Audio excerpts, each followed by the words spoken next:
Hey, what's going on, Appliance Boot Camp? This is Mike Sneed coming to you real quick. I want to thank everybody for joining us today. Today was a great day. I actually had a chance to go out and actually do some work for a company where I actually went out and followed a couple of installers for a half a day. This morning, I went out and they say do some ride alongs where I actually watched some of the actual installers go out and do some installs. And they had some great conversation. Talked to a young man. He was here from Colombia. He moved here from Medellin about 18 years ago, and he was singing the praises of appliance repair, how much he had done for his family, how much he loved America. You know how he's out here to get out here and get it, and he's enjoying it. And he works 6 days a week. He do non-stops a day, making over 12, 13. He got two crews right now. He's starting a third crew.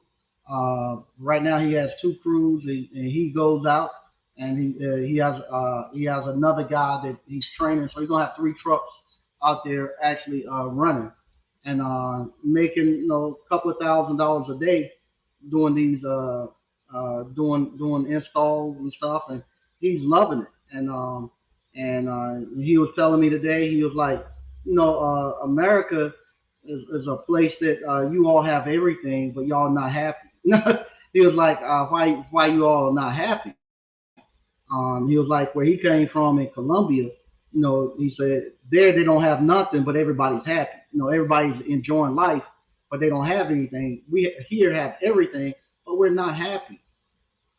And it made me think, seeing him out there working and how much he enjoyed his job and how much dedication he was putting into it, just to have the opportunity to be out there repairing appliances and installing appliances, uh, made me self-reflect on myself, and made me want to actually come, not want to, made me did come back and be rededicate myself to my craft, because he was just because where he had came from, he said he just would not have thought he could do this, even to the point where he actually works. He actually goes out and volunteer for his community as a volunteer firefighter. He goes out on Friday nights and volunteer, so some of the regular firefighters can actually go home. So he goes out and volunteer to give back because that's how much he loves. He loves the opportunity that's been given to him here in America. And so uh, I have to be careful because, like I said, a lot of people watches and look at these videos. I have to be kind of careful about some of the stuff I say. I'm gonna try to get around this thing and say it as easy as possible. And that kind of goes. I have people who come to me for business advice all the time, and I'm not giving business advice. Um, I have to be realistic when I give people business advice. The young guy that I was talking to today, uh, he came here to Colombia. He got married quick, and it didn't work to say he was married for about 8 months. After he got divorced, he stuck here in America. He worked 12 hours, uh, not 12, 18 hours. He worked at a hotel where he done security. He actually worked at a dealership washing motorcycles. He would start off in the morning at the dealership washing motorcycles. He would go to the hotel and he would work at the check-in counter, check in, and then at night he would do security. He only slept about 6 hours. He done that for like 5 or 6 years. Then from there he got into HVAC and he became an HVAC technician. He met his current wife. They got married. They got I think maybe two kids, and then from there, I think his brother-in-law or somebody told him about appliance repair about a year or two ago. He jumped into appliance repair, and his brother-in-law does it in Florida. His brother-in-law set him up here in North Carolina, and he's been going at it ever since. And he was just telling me, the money and stuff that he's making. the lifestyle and stuff he had. He just didn't think it was possible, but he's doing it. And no, with me, I know about how much money he's turning over. He's probably doing about $2,000 to $3,000 per day for 6 days a week, and that's why he enjoying living here and the life that it goes. And he's getting ready to add another. He got another person in training, so now he's going to add another $1,000 per day to the actual stack. So now they're making $3,000 to $4,000 a day, $3,000 to $4,000 a day, 6 days a week. That's 24, 30,000 that he's bringing in per week. And then you multiply that times four, that's 120. He get ready to crack close to a million. And he's doing that through just doing appliance repair. He's doing simple stuff, installing dishwashers, microwaves, and wall ovens. That's all he does.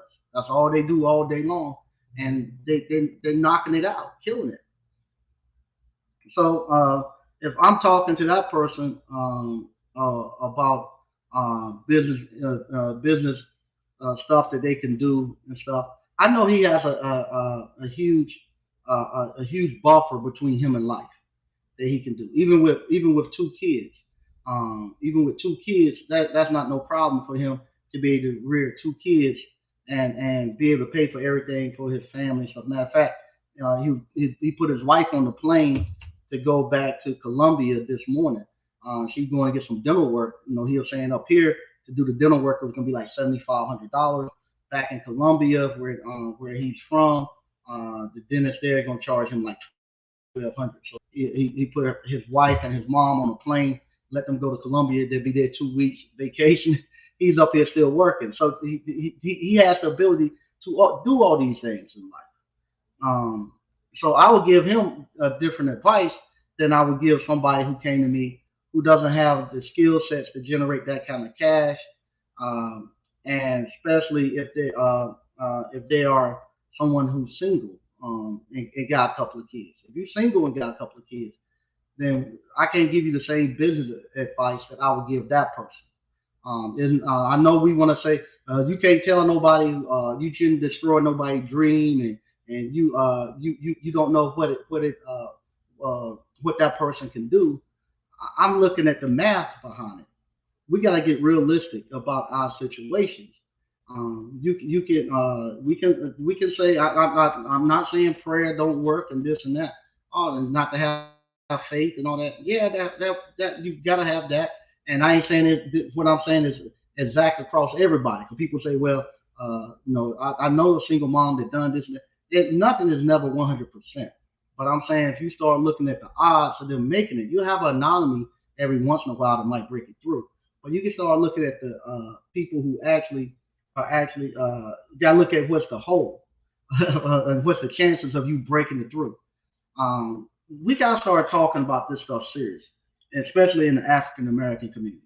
I'm going to show you right now in North Carolina. Um, this is I'm telling people when I give out my advice. This right here is the actual cost. Let me see if I can make it bigger. That's the cost in North Carolina to raise a kid from birth to 18 right now. It's costing you about 300,000, 295,000, and in about 4 or 5 years, it's going to be about 350. But right now, they're saying about 295 to raise a child from in North Carolina from 0 to 18. And if you're a single person and you don't have any help from another spouse and you're not married, and you come and you ask me about business advice and stuff, I'm going to look at this, especially if you got some kids, and I'm gonna multiply that by how many kids you got. So if you got 4 kids, I'm going to look at that, and I'm going to say right now you're $1 million in the hole. You're $1 million in the hole. You can't afford to take the risk that other people have. And it's not $1 million that in the whole in the per se if you don't pay it, they're not going to come take it.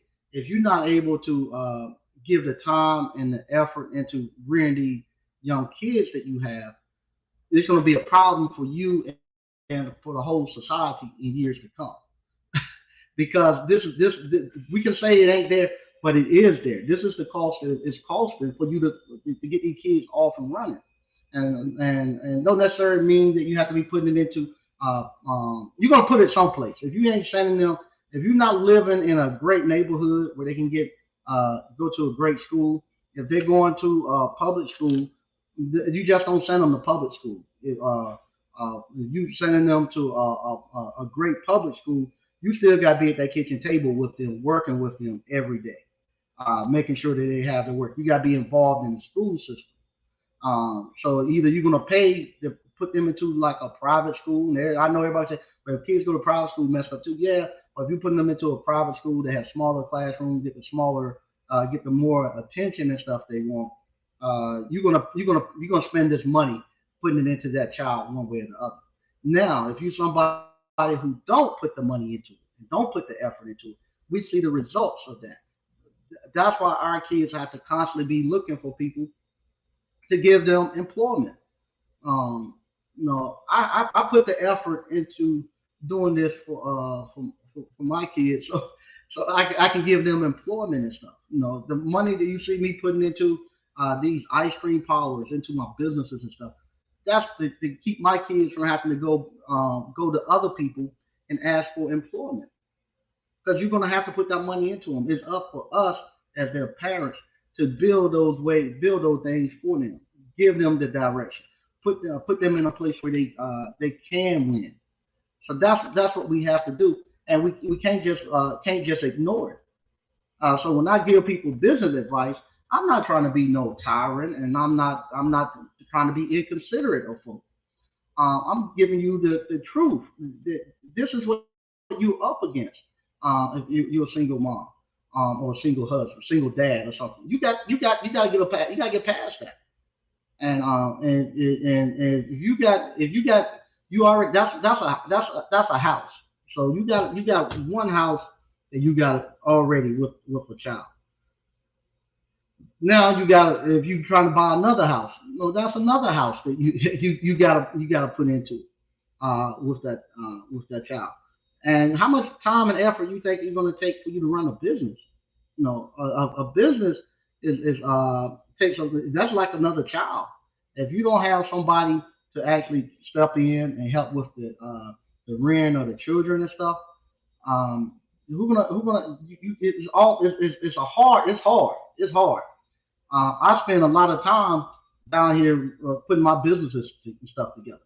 But at the same time, my wife spends a lot of time with my kids, making sure that the house and the kids got everything they need. So I have the capacity to do here. If you're a single person with kids, you ain't gonna have that partnership where you're gonna actually have somebody to trade off with. Something is not gonna get the attention that it needs. And we can stop and say, oh, you don't need no partner and this and that. That's not true. If you're going to be doing all of this, you either need to be single with no kids, and where you're free to give all the effort and time you have into a business. And Lord help if you're trying to run two or three businesses. That somebody just ain't gonna have the attention. Either the business, something you just don't have enough capacity to do it, to pack it all in. Like I say, with me, even with me, you saw I had to get rid of my appliance repair business, not because it wasn't profitable. It was very profitable. A lot of times, I wish I would have stayed with it, but I had to make that sacrifice for my kids, to make sure my kids, I can spend more time with my son to get him to where he needs to be at. So I had to make that sacrifice to do that. And but that's the stuff that we do as parents. And I have to come out here and I spend a lot of time with him and with this business, getting it up and going. And so I take all of that in consideration when I'm giving people business advice. Because some people, unfortunately, they think that I'm giving bad advice, or I'm not being considerate amongst people's feelings, or I'm a male chauvinist. No, I'm not a male chauvinist. I'm just a realist. I'm realist. That's the way that it is. And if you truly care about somebody, you gotta be honest with somebody. You have to tell them the truth about these things. Don't get yourself into those problems. You got all that stuff you need to think about when you start thinking about running a business. Running a business, you all know, running a business it takes a lot of time and a lot of effort for you to devote to get that business up and off the ground. And if I was a single parent, I wouldn't be able to come here and be on YouTube. I would need to be at home. I wouldn't be able to come and devote my time to my businesses and stuff because I would have to be at home with the kids. So you gotta have some type of partnership. The way we're doing it right now, especially in the African American community, it it's reflecting and showing. Let me show you this right here. Um, um, let me see, and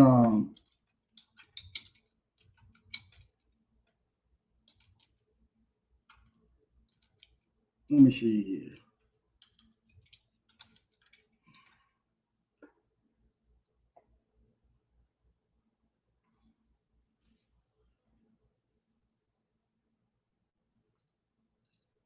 Now right here, when I'm gonna show you this right here.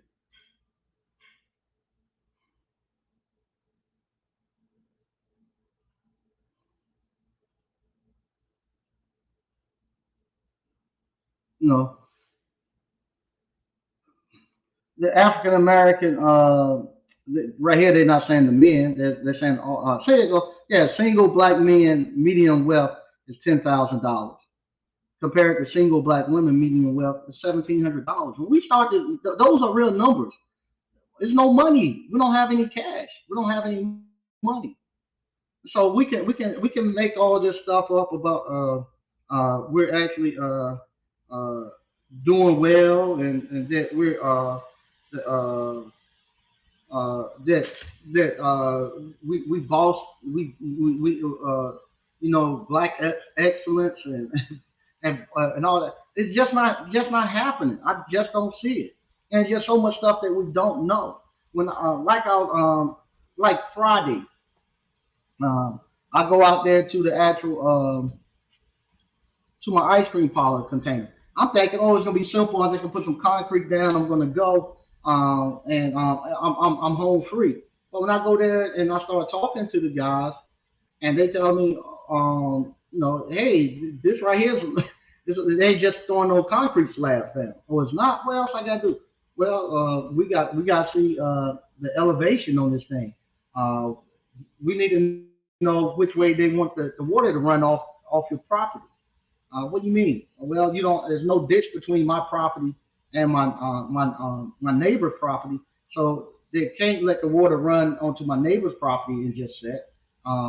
So now that we're gonna be putting concrete and stuff there, so they got to actually pitch the actual water back to pitch the property so that the water will run back towards the storm drains and stuff.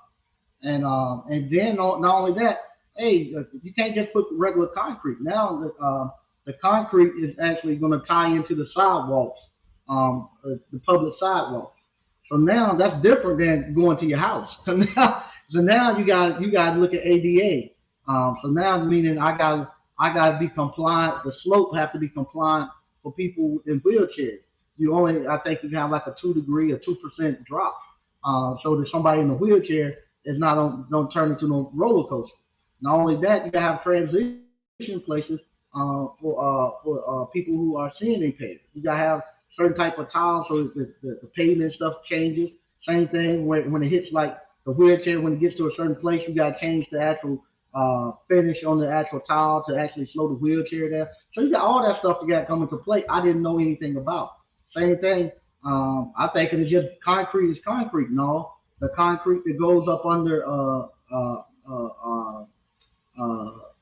a garbage container is different than regular concrete because of the weight and stuff. You got different type of rebar and all that. And the towns tell you that. You got to go back to the inspectors and they got to tell you what type of concrete they want to have and what type of rebar you got to have. So you got all that type of stuff that I didn't know anything about because I never developed no property, and I don't know anybody in my in my network that's close to me that's developed commercial property. Now they have what's it called? They have built commercial buildings and stuff, but they just had a GC that just took care of all of that. The GC just took care of all of that stuff and the different contractors. I'm actually working, really close with all the trades and learning this stuff. And so that's the stuff. Until you do it, you don't know. And after I do this, now I would know. And if somebody came and wanted to ask me something about it, I'd be able to tell them about it. Now when they start not start telling you stuff about it, and you get mad because what I'm telling you is telling you about something I've actually done, not something I've heard, then you can't get I don't know why you will get mad at me because I'm giving you firsthand experience of what I've done. The other day, I was talking to someone about writing a book and about creating courses on Teachable. And at that time, somebody else heard me as I was giving them some advice on how I wrote my book and how I done Teachable and stuff. At the same time, somebody else overheard it and they was telling me they were giving advice about how their aunt or somebody, it wasn't them, but their aunt or their cousin had done this with the book and with the teaching of course. And here it is. I've done it, and I make several $100s every month off of my book that I got out there. I done made a lot of money off of the courses I put out there. But the people stopped listening to me and were listening to somebody who was telling more about something they hadn't done, but something that that somebody had told them something that they believed. You know, and that's the same thing happened with the business stuff. I run and build businesses, and so if you why would why would you why would why why would you not listen to somebody who do it all the time that you get to see do it versus somebody who talks about it? I actually do it, but they won't listen to me, and they get mad at the stuff that I say because a lot of times it's not politically correct because I'm telling you the truth. If you wanted to come on, that's the link to come on. We'll read some of the stuff we got going on in the chat. And the reason I have to talk about this, like I say, whatever I'm talking about, 10 or 15 minutes before I come on, that's kind of where I stay at. So that's what was filled up in my head. We was having this discussion about 10 or 15 minutes ago. Frank Evans, what's up, Mike? SQ Services LLC, ABC family, what's happening? BK from the Rockies, what's up, ABC fam? Hey, how you doing? TAC Appliance Services, what's up, Mike and ABC fam? Hey, how you doing? Sean 256585. Hey, how you doing?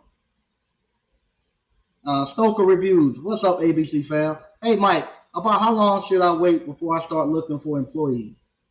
With what? With your appliance repair business, or with your you talking about appliance repair, or with your ice cream?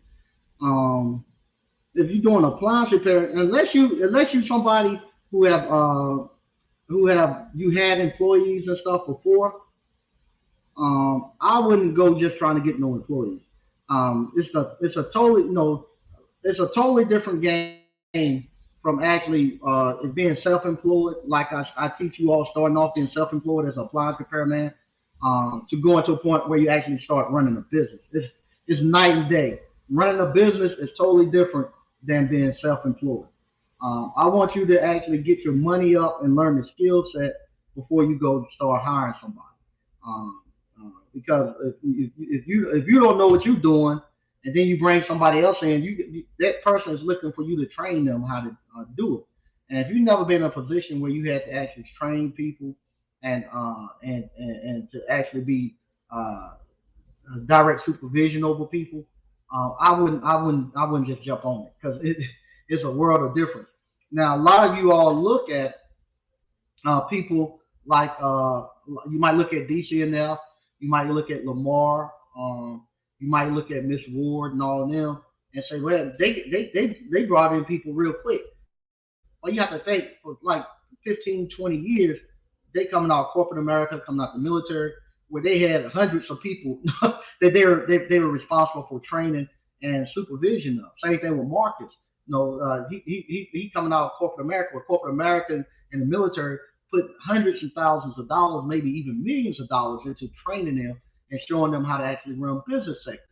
And so they know how to run and run businesses. They know how to run business units. They know how to train people. They know how to handle employees and stuff. If you're somebody who has never done that and you think you're just gonna jump out here and do it, you're gonna get yourself in some trouble. It's a totally different game when you start bringing in employees and stuff. That's something you ease into because there's so much stuff you have to know. If you got to have everything. You got to be able to duplicate yourself. Meaning everything that you do, you got to be able to teach them to do that. Because regardless of what, if you change anything in that process, you got to go back and check it out. Because regardless of what, people don't care they don't care that I got new employees. They don't care if I got a new ice cream machine and they want the flavors and everything to remain the same. And so we just had that situation where we got we started off with a CB350. We only could do 1.5 gallons every 10 minutes. Now we went to the 24 quarts. Well, now we can do up where one machine can do 6 gallons every 10 minutes. So with that, uh, some people still want to be able to get. Let me get a 1.5 gallons. Where those big machines, they ain't made to do 1.5 gallons. Because what happened is the barrel is so big. For one, you're gonna lose a lot of product because you have to get so much of the barrel. Most of the product is gonna freeze around the tub or the barrel and not get extracted out. And so with that, we tried it a couple of times, and some of the flavors people saw start saying it's missing a lot of the inclusions. But what happened because it's uh, not enough mix going around in there, it doesn't push it out. It's like all the stuff is frozen to the actual barrel. The least I can do in it is 3 gallons. After 3 gallons, I can get that out as my recipe stay consistent. So I just had to tell everybody, hey, now we can't do 1.5 gallons anymore. With our new equipment, we gotta do a minimum. You gotta get a minimum of 3 gallons, because otherwise we're gonna lose money on trying to make it. But that's the stuff you only way you're gonna know it is you gotta do it, and you gotta get there, and you gotta go through the process, find out when you have problems. You gotta do quality control, find out when you have problems, and then you gotta fix it and make the adjustments. If you ain't somebody who's done that before, you think just the technician or the person who's making the ice cream, think they just gonna say, "Oh, I need to make this adjustment. We're gonna get three." Nah, they just gonna do what you tell them to do. They don't. They wait for 4 o'clock to come so they can leave. Wait for Friday to come so you get a paycheck. And so if you don't have a good grasp on it and actually doing quality control and watching, it won't be long before your process and your product or service be way off track. Be way off track. It's kind of what they say. If you start off drawing a line in North Carolina, you a quarter of an inch off, and if you keep that quarter of an inch, by the time you get to California, you might be 200 miles off from where you're supposed to be. That's the same thing with your business. You start off, you just vary off just a little bit, and by the time you look and you wait 2 or 3 months down the road, it's totally off, and you have to almost scrap it to bring it back in. So BK from the Rockies. Though it's building and construction, yeah, though it's building and construction, there's a big difference between renovating a place versus raising it up from the ground up. Do your best, man. Yeah, it is. And I actually thought about that today. I said, I wonder if I just got just got a raw tract of land, a raw tract of land, uh, just in Johnston County alone, would we have the skill set of African American men to actually be able to to build uh, a development. If somebody just came and say, "Hey, here go y'all tract of land, uh, build a development," well, we have a skill set amongst us to actually draw up the plans, go survey it, uh, grade it out, put the storm drains and all. I wonder if we would even have the skill sets and enough of the licensed people to actually do it. I was thinking, I don't think we have it. I don't think we have it. Because I actually said that too. If somebody just gave us all the raw goods and told us um, create you a cell phone within the African American community, we'll give y'all all the raw goods that you need, and give y'all 2 years create a cell phone to make a phone call. I don't know if we and you can amongst us. I wonder if we have enough skill set amongst us to be able to do it, to actually to build the microchips, to write the programs, to to I know we could do the molding because I know Jeff, one of my friends, Jeff, he has a plastic molding company. I know we could do the injection molding. He knows how to do that. But to build the circuit boards and to build the microchips and stuff, I wonder if we could actually do it and build the equipment to do it. I know a lot of the other races can do it, but I wonder if we could do it. But just somebody give us just a plot of land and say, hey, y'all go and develop that whole land, uh, do the how, do the infrastructure and everything. I wonder if in Johnston County if we have enough skill set within our African American men to actually be able to do that. All right, I'm gonna read some. If you wanted to come on to the live, that's the link to the live right there. 89 Dr. Funk. I don't get why people going to listen why people going to listen to someone friend, auntie, husband opinion about business. Listen to the person who has a receipt who is in the mud. Yeah, because a lot of times with us we tell the truth about it, and people don't like to hear the truth because um, the truth a lot of times not when you start talking about business and stuff like that, it's not politically correct. And like I was telling them, two plus two equals four. I don't care. I can tell you whatever you want to hear, but it's not going to be the correct thing. It's not going to help you. If I tell you the wrong thing just to make you feel good, and if you truly my friend and stuff, I'm going to tell you the things that I that I feel and how I would handle it myself that will work. Quentin Hodge, hey Mike and ABC fam, hey how you doing, Quentin? Stoker reviews, appliance repair, a year, 2 years. It all depends on yourself. Like I say, if you got the skill set. If not, you need to get with somebody who could actually teach you that skill set to have actually run a business. I suggest getting into USA, even with appliance boot camp. We have some of the alumni out here that actually have an actual mastermind groups, and some of them are doing mentorships where they actually teach you. You need to find your mentor to actually show you how to actually be able to build out and get more employees. Okay. Bulletproof business secrets, Terry. What's up, Mike and ABC family? Hey, how you doing, Terry? Yep, yep, yep. Yep, there you go. Appliance boss. Employees is totally different beast. There you go. Don't rush it. Yeah, and like I say, appliance boss with Marcus. He had many years experience of running business units, and so yeah, don't be so. Like I say, it might get to the point once you get some employees, you might figure, man, I don't want no employees. You don't might not want to get no employees as technicians. You might just want to make your money and invest somewhere else as far as your retirement. That's what I've done. I found out early on, man, these employees, they're gonna drive me crazy, and I'm gonna have a heart attack at a young age with these employees. I went to subs, even with the subs, and but with the high school kids and stuff, I enjoy them because they're not depending on me. All they need to make is $100 a week, to go be able to buy some, go to the movies, buy some sneakers or something. They ain't looking for me to pay no bills for them. So I actually like that. I like that. Nobody's looking for me, depending on me to pay their mortgage or to pay their car note and stuff. So I don't mind that. But and when somebody's depending on you to support their family and stuff, I don't want that because then that impedes some of the decisions I want to make. 89 Dr. Funk. Yep, you have to have your systems and processes in place before you go employee route. It's no joke, no doubt.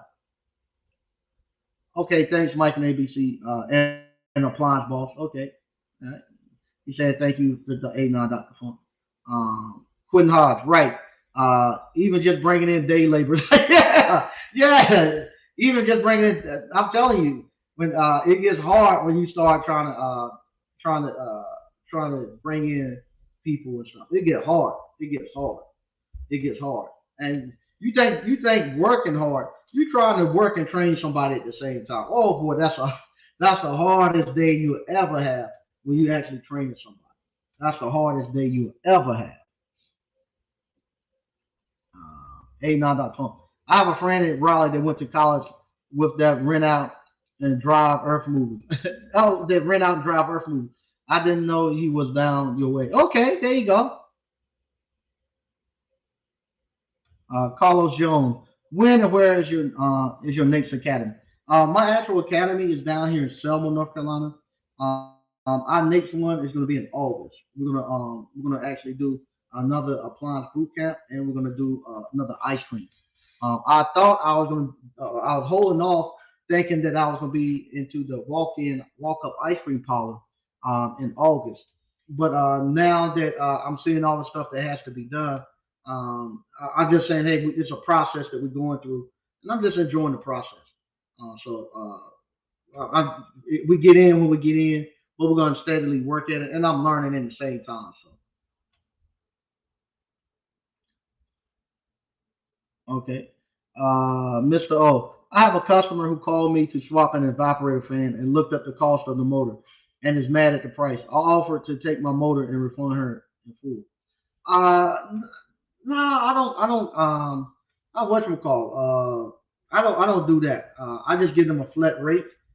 That's the cost. If they don't want to do it, then find somebody else to do it. With the blue book, and if they look at it and they want to say, no, that motor ain't cost for that amount of price. It's just not the motor is just not in there. That's why you can't have that conversation with them. You got to tell them, you got your medical insurance in the price of doing that. You got your retirement in the price of doing that. You got your car insurance. You got your general liability insurance. A lot of stuff goes into just making that coming up with that price. And so with that, if they don't want it, hey, it's the price. This is the price we charge, and if you're using the blue book and stuff, all of that stuff is justifiable. You ain't cheating nobody. It's just the price of it. It's just the price. Ain't nothing else I can say about it. That's just the price it is to do it. And so a lot of people look at it as you not really having a business that they look at it. I make $10 an hour, you was only here an hour and a half. You charge me $300. That's highway robbery. No, it's not. You got to look at all your training that goes in it for you to actually to learn how to do this trade and all that. So nah, no, so no. I give them the price, and if they want to get it fixed, that's them. If they don't, they don't. Yeah, that's I had a lady call me today and asked me about she needed to get some work done. It wasn't like $230, and she was asking me, uh, do we finance? I was like, nah, you got to pay it all up front. Who in the world got $230 to pay all at once? That's what she asked. And a lot of times too, that's an indication that that's not really your customer. Um, you know, if they bumping on the price like that, you'll find out that's not really your customer. Unfortunately, you have to do then. You have to have a better way of vetting your customers coming in uh, with that. We even get that sometimes with the ice cream parlor. You got two customers. Where we're at is actually starting to change. You got one customer that thinks. $5 for a cup of ice cream. They crazy. I can go down to what's it called? Go down here to they're going to McDonald's. I can get it for $1.50. Go right ahead. Then they have the other customers that come in. $5. That's too much ice cream for $5. You giving me too much. You got some people who feel the opposite way. A lot of people say you charging too much. You charging not enough. Because I know in North Raleigh, who I sell my ice cream to, they sure not charging no $5 for their ice cream up there. So it's just about the your customer base and your clientele is actually coming in. Carlos Jones, good evening, Wednesday. Yeah, it's gonna be in August. Like I said, I thought I was gonna have the ice cream walk-up container up and running by then. So I was gonna make the date then after I had met with the concrete people on Friday. But I'm gonna go ahead and make the date. I have the date out before the end of the week because I don't think we'll be up and running by then.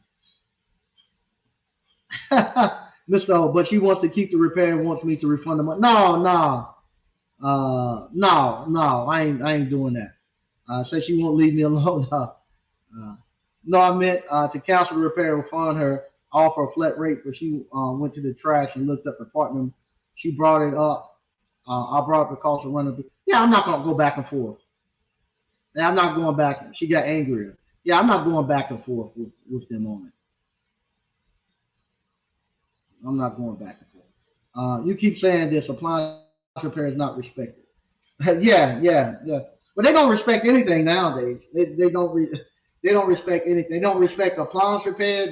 They don't respect 20 some years of you running a business. They don't respect. They don't respect anything. Nowadays, I wonder if it's because of the YouTube. Because YouTube, anybody can come up and say they're entrepreneurs and they're business owners and talk about holding companies and LLC all day. You never build a business, but you just talk about forming LLCs and holding companies, and people think that's really business, and so they don't value. Yep, she's not your customer. That's it. Yeah. Miss O, I told her the cost, marketing, insurance, and stuff. She said she doesn't understand, so I said I will refund you if you like, but I would need my motor back. She said no, it's okay, but keep texting. Yeah, I wouldn't go back and forth with. I charge $99 diagnosis to keep these people away, but it isn't enough in the case I might need to. Yeah, yeah, there you go. A lot of times, after you do, you up the price so that they don't come back. And same thing. I had I had a young lady. If she see me, I really appreciate it. When I first got out to Smithfield, doing the farmers market, she came over and she said, I no, she can't eat ice cream, mess her stomach up, and she said the same thing about the $5. And I was like, this ice cream ain't gonna mess your stomach up. No, I ain't eating it. I said, I'm gonna give you a free cup, and if you like it, come back next week and buy some. If it messes your stomach up, come back and I'll pay you for eating it. And she was like, all right. And every Saturday morning now, she's back. Her and her granddaughter comes back every Saturday morning, and they get ice cream because she said it doesn't mess her stomach up, and her granddaughter loves it. It's actually funny. When they come, they get the ice cream, and they'll walk up to the end of the farmers market, and usually they'll walk back. They'll eat the ice cream up there. Then they look while they eat the ice cream while they're looking at everything. Then they come back by. When they come back by, the granddaughter don't want to leave. She want to come back and get some more ice cream, and she ends up having to kind of pull her off and stuff. So now she told me, she said, "We're only going to see you one time now." She said, "When we get there, we're going to turn the block, so we'll have to come back by you." But a lot of times, a lot of people think it's not worth it until they actually try the service, and then they realize, okay, that's why he's charging that, and you got a great product. Hey, now I got the phone. I had a customer that was questioning me about $100 service call fee yesterday via text. I told her to call around. Yeah, yeah, call around, get that too. Yep, no problem. Yeah. Carlos Jones. The person who wants their appliance fixed is the one who has 200. Yep, yep, yep. No doubt. They networking. Miss O, I even offer financing for those who don't want to pay out of pocket costs. Yeah, I got one time I tried doing that. I got tired of running my money down from them. And then you have a hard enough time with a third party warranty company giving you money, project management company giving you money. I just said, no, I just ain't doing it no more. So you pay half up front, then you pay the other half.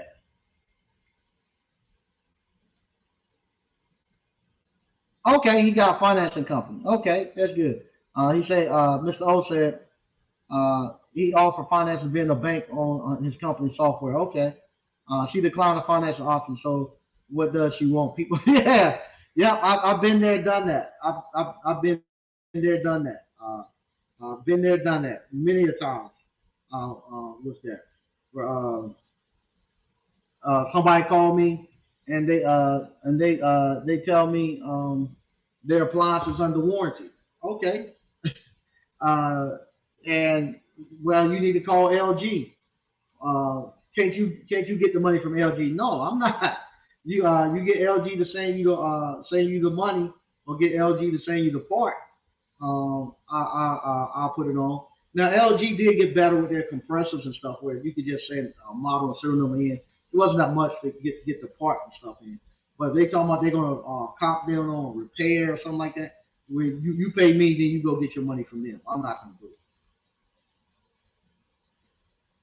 But yeah, once again, I want to tell everybody thank you for watching. I got to be more mindful of your time. Like I say, also, if you hadn't gotten into this appliance repair business, man, please get into it. Please get into this appliance repair business. It's a great business.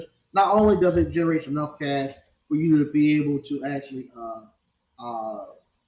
finance and take care of those kids and stuff that you have. It also it gives you a time where it actually teaches you the skill set of actually running a business, and where you can then take those same skill sets and put them into other businesses. So if you actually learn how to run your appliance repair business, you can then business. Most businesses are business is universal. So once you know how to run one business, you can pretty much run other businesses. If you want to. But if you learn how to get your appliance repair business up and running, you can run other businesses, and it's a great thing, especially once you know how to build businesses and stuff. You no longer ever have to worry about being unemployed or underemployed. You don't have to worry about your kids. A lot of people get nervous and scared. What my kids gonna do? How they gonna be able to pay for a house and all that. You don't have to worry about any of that because you have the ability to, at any time to actually put them into their own business and show them how to run their own business. Most of the time, your kids don't have no interest in it, but you do know you do have the ability to put it in there for them. I tell you to do it, and then it might be to the point they might not have an interest in early on, or later on in life. They'll come back around to it. If they come back around to it and have an interest, you be able to set things up so they can still have a great life. And so get into it. I tell anybody the best thing that ever happened to me was appliance repair. It saved my life and my family life. And to be here now at 50 years old, um, and entering into my retirement and enjoying it.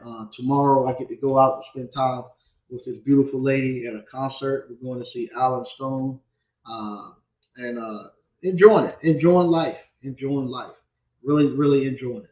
I want everybody to be able to have a life like this, and everybody can have a life like this. Like old hurt, Jorge, what's his name? Jorge, or I forget his name. Jorge, or whoever his name was earlier today. Now I got to spend half the day with. This is a great country for you to be able to do the things that we're doing, where you can actually come in here and start off with nothing in a couple of years. If you're willing to work hard, learn a trade, and dedicate yourself, you can actually change your whole life and get yourself get some stability in your life and move forward. And I love it, man. I love it, and I just love it. I I love this. And shout out to One Stop Mike. I saw he rented he got his first rental for his actual ice cream cart. I'm very proud of him for that. Slick told me to look at your cart and look at your craftsmanship. So on my next one, I gotta get my craftsmanship like One Stop Mike. But I'm very proud of them to see them doing that. They got their first room. We done a rental yesterday at a family reunion. Shout out to the Wilson family. Truly enjoyed that. They rented our ice cream cart, and I took it out to them, and they really enjoyed it. I came back to pick it up. They had it for 3 hours. Came back to pick it up, and everybody was still eating ice cream. And we stayed there extra 30 minutes so they could continue to eat ice cream. And like I say, they get to keep all of it, but I was letting them stay there so they can scoop it out. And I think when it's all said and done, they just one person took the remainder of the uh, lemon pound cake ice cream. But they were truly enjoying it, and they told me that they're gonna get me back for the next function, and they sorry, but they can be worrisome. If that's what one of the ladies said. We worrisome, but we'll pay you. I said, nah, y'all good with me. She said, yeah, we're gonna get you back out here because everybody truly enjoyed it, and I truly enjoyed it too. But yeah, that little ice cream cart rental thing, I made a lot of money this season off of ice cream. I've done really good off of it this season. Shout out to all my wholesalers. Man, I got an order came in this morning. How many 3 gallons is going out? We got to make tomorrow. Let me see here.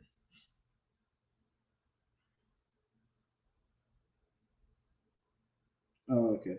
Let's see how many got to go out tomorrow.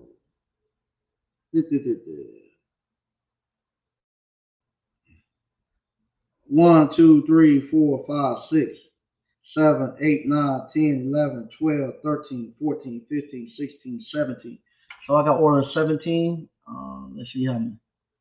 17. Let's see how much that is. 17 pounds 45. $765 is what that'll be. Yeah, so they'll make it tomorrow, and they'll pick it up. They'll pick it up Thursday morning. But yeah, so you get those orders, man. That's great stuff. And you get every morning if you wake up and you get those orders like that before the day start. No, man, it's a great day. We get those orders like that all the time from our different people we wholesale from. Matter of fact, I got another one. Matter of fact, I forgot about that. I got to add one more to that. Hey, so $810. So tomorrow morning we'll start off $810 already in the books um, for orders. I need to bill out for yesterday. We done a drop off.